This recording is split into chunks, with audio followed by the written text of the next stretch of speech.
శిలగా మారాడు. తిరుమల కొండ కూడా అలాంటి శాలిగ్రామ శిల లాంటిదే. అందువల్ల తిరుమలపై చెప్పులు ధరించి తిరగకూడదు. 2.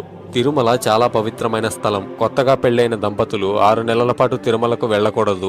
ఎందుకంటే తిరుమలకు వెళ్లే వారికి ఆ గోవిందుడి మీద భక్తి తప్ప ఇంకేమీ మనసులో ఉండకూడదు. కొత్తగా పెళ్లైన దంపతులకి మనసులో కామవాంఛలు ఎక్కువగా ఉంటాయి. అందువలన కొత్తగా పెళ్లైన దంపతులు 6 నెలల పాటు తిరుమలకు వెళ్లకూడదు.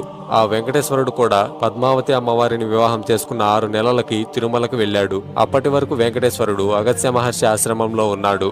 3. ప్రతి రాత్రి బ్రహ్మతో పాటు మిగతా దేవతలందరూ స్వయంగా స్వామివారిని అభిషేకిస్తారు. అందుకోసం ఆలయాన్ని మూసే ముందు గర్భగుడిలో కొన్ని పుష్పాలని అలాగే కొంత నీటిని ఉంచుతారు. తరువాత మరుసటి రోజు ఆ నీటిలో మరికొంత నీటిని కలిపి స్వామివారి దర్శనం చేసుకున్న భక్తులకు తీర్థంగా ఇస్తారు. కాబట్టి దర్శనం చేసుకున్న తర్వాత ఆ తీర్థాన్ని ఎట్టి పరిస్థితిలోనూ మర్చిపోకండి.